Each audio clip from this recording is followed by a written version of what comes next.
everyone, welcome to the 7th module of our Fit4DigiLinE MOOC. In this one we're going to talk about self-care, right? And well, more specifically we're going to see how to deal with mental health and physical health, both of them. So what we're going to see are some exercises, some tips and recommendations to deal with stress management, time management, and we're going to try to learn some organizational skills because we don't want our work to control our lives.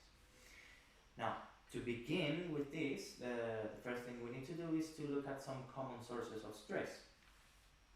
The most common are the accumulation of work, separating your work hours from your private life and your leisure time, so necessary to keep sane in this world. And then we're going to learn, of course, because we're teaching and learning in a digital environment, we're going to need to deal with IT issues. There are always IT issues and they cause such a lot of stress, but you don't need to panic. So first of all, let's tackle accumulation of work. We're not going to solve this problem, of course, because you will always have a lot of work to do, but we can show you that an easy and practical way to deal with this issue is setting goals, right? And an easy and surefire way to do this is by creating checklists. For example, like this. Now, here I have a whiteboard I can use to illustrate it. So let's set up the checklist. It's as easy as starting with short-term goals, right? And for that, what we're going to do is, for example, today I need to plan 3 lessons. This includes checking the planning for the curriculum,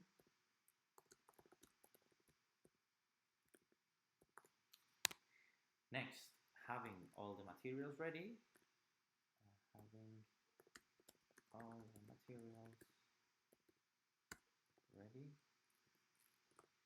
learning how to type in a computer too, of course.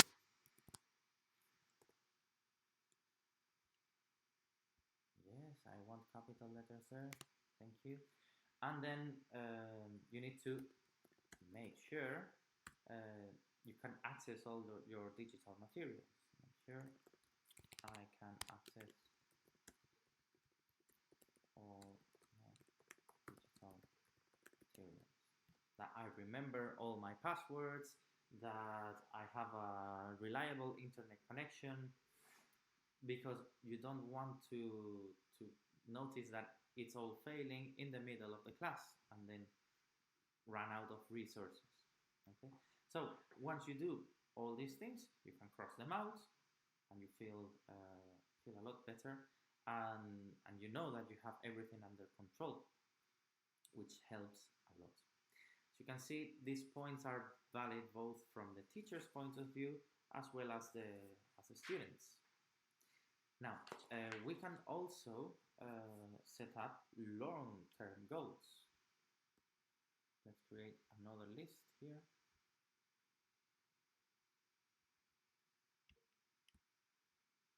Yes, long-term goals. There we go. And this is again another checklist. Here we go. So we'll use bullet points. For example, this could be considered both as the learning goals for the students and teaching objectives for the teacher. Students need to be able to let's imagine we are teaching a course, an English course, and we want students to be able to maintain a simple conversation with a client in a clothing shop. So, first goal would be that students need to learn simple phrases to greet customers when they enter the store and say goodbye. Let's write that down. Students need to learn simple phrases to greet and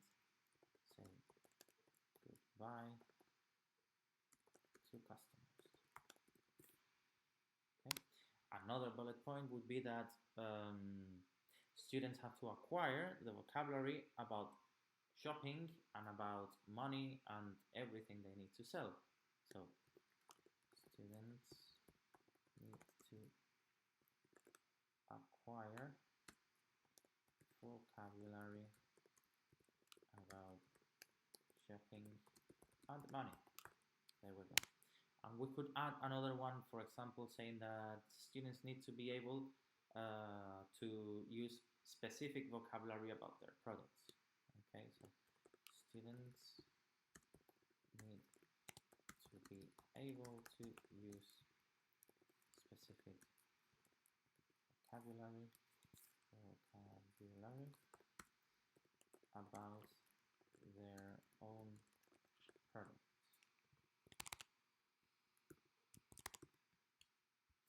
And there you go. This is just a very simple example. You can elaborate as much as you like, as much as you need, but it helps a lot. So let's get back to our presentation. Now that we've seen how to avoid that your works accumulates, or you can sort of use this to make things a little bit easier, we're going to mention how important it is to be able to separate your work life from your private life. Okay, so since we are teaching or learning online, whether it is from school or from home, the line that separates work or study from your private life is sometimes blurred. You don't see it very defined, and it can lead to both physical and mental stress. Mind is powerful. So let's go back to our whiteboard, and here I have a lovely calendar prepared for you. So this is what a typical calendar or work schedule can look like. We're going to focus, for example, let's say on the week of the 2nd of April 2023, and here, because we don't have anything, it's not very clear when you have to work or when you have a private life. So what you need to do is just mark it. For example, in this case, I have access to this pen mark, so you can do it here. I need to work here. I need to work on Tuesday too. Smaller one. Can even say, if you don't have as many classes on Wednesday, you can make a smaller mark in it, because it will only occupy half your day, not your whole day. And if you have a doctor's appointment, maybe here we can search for another one, or maybe not even the doctor's appointment. You need to have time for yourself. So you'll go swimming. Let's go swimming on Wednesday. Why not? Here. Now, as you can see, if you use symbols like this, it's a lot more visual, and you can see it faster than if you have to read anything. And for example, if this day you don't want to work, you can add an image of a crossed laptop, because this day you don't touch the laptop. On Thursday, I'm not touching my laptop. Do it there. And this way, when you look at the calendar, you'll see it very, very fast, and it will help you manage your time better. Okay. So let's continue. Here it is. Now, there are a couple more important things to cover when teaching online. And first is dealing with IT issues. There are two key points regarding this issue. First is be prepared. Okay, so expect them at any moment, because IT issues could happen at any moment. At the beginning of the class, at the end of the class, in the middle, before the class, maybe you're not able to connect to it because the internet is down. Many things can happen, so always expect that something can be wrong at any moment, and have something ready. So have a backup plan ready. So what does this mean? So take your time before the class starts to make sure everything works as intended. One of the best ways to ensure this is, again, to create a checklist, right? We've seen how to do this earlier. So create a checklist. Make sure the internet is working. Make sure I have my laptop charging or my computer is connected to the internet. Make sure I have access to all the digital books and materials. Can create a checklist and start crossing out things, right? That's it. Those are the basics. You can check that your computer is working, that you have your internet connection ready, and that you have all your materials ready. Now, the second and last point from a teacher's perspective is knowing how to get support, right? When something doesn't work. If you cannot solve anything but a specific problem on your own, you need to know who to ask for help. In this case, there are two possibilities. You can look for help within your own company, if you work in a company and there is someone in charge of that, or you can try to solve things on your own by looking for help online. So let's see. Let's see first what we mean with getting support from within your own company. Simply knowing that whether there's a person who could be a co-worker who has more experience, or preferably someone whose job is specifically to help you to deal with IT issues, you or any other teachers in the company, how to contact these people, because contacting them could be the best way to solve it, because they're used to teachers having these problems and know where to look for the solutions. For example, if it's your first time using a piece of software, if you're using Zoom, for example, you don't know how to share your screen, there will be someone there who will tell you, you have to click on the green button, easy as that, and you easily solve the problem, right? And that's it. Any of the features of a new piece of software you can use, it can be easily addressed if you contact and have a chat with someone that is there to help. Okay. If there's no one to help, if you want to try to solve the problem on your own, best thing you can do is Google it. Okay. So imagine you have a problem sharing your screen on Zoom, as I said before. The first thing you do is type in your browser, quite literally, Zoom problem sharing screen. I've done it quite a few times already, so it's saved in my browser. If you click on it, this is what you will see.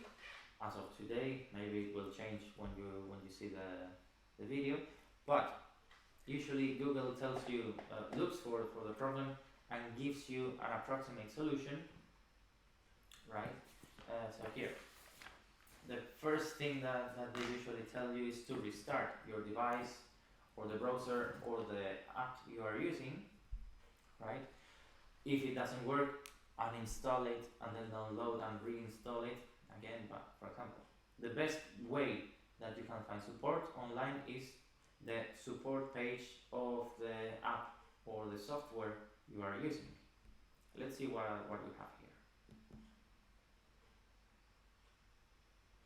It takes you directly to the part that we need. For example, general troubleshooting for screen sharing. Here you have the main tips. As again, restart your device or browser, uninstall the app, then download and reinstall it. You have even the link to download it again. And in this case, it detected that I'm using Mac OS, so it tells me the specific tip for my version of the operating system of my computer, but there's also for Windows or for Linux, if that's your cup of tea. Okay, so now that we've seen how to look for that online, Uh, let's talk about what you can do for your physical health, right? Because it's also important. It's always important to be active, but it's even more important when you spend many hours of the day just sitting in a chair like I am now, or like probably you are right now, and you spend most of the day teaching or filling in reports or doing many things that we teachers do. We all do it sitting in front of a computer. So it's important to take short breaks, right? It's important to stand up every now and then, walking around, stretching like this lady here is in the picture, very, very healthy. And also, you need to keep hydrated. That's very important in every aspect of your life, of course. And to take care of your hearing and your sight, as you can read there. How do you do this? Well, just by taking breaks, you're already taking care of your eyesight. Yes. Go to the bathroom, go fetch some water, walk around the office or the house, and of course, you need to be aware of what kind of group you are teaching and only leave the students alone. Maybe if they're doing a listening exercise or if they're working on their own, maybe leave them alone if you know you can trust them to that they will do their job, and don't leave them for more than a minute or two if you don't have breaks between your lessons. Now, it's also very important to take care of your hearing. The best thing you can do for that is, if you're teaching using earbuds, change them and use headphones, okay, which are way better for your ears. They're more gentle to your ears. Don't use very loud volumes, right? And beware of the screen brightness to look after your eyes. Keep it low, keep it just as you need, and always have natural light if you can, and always be in a room which is properly illuminated. Okay. And with this, we finish more or less this part of the module. That's it. Try to keep these tips in mind when you're teaching online. And happy teaching, happy learning. See you around.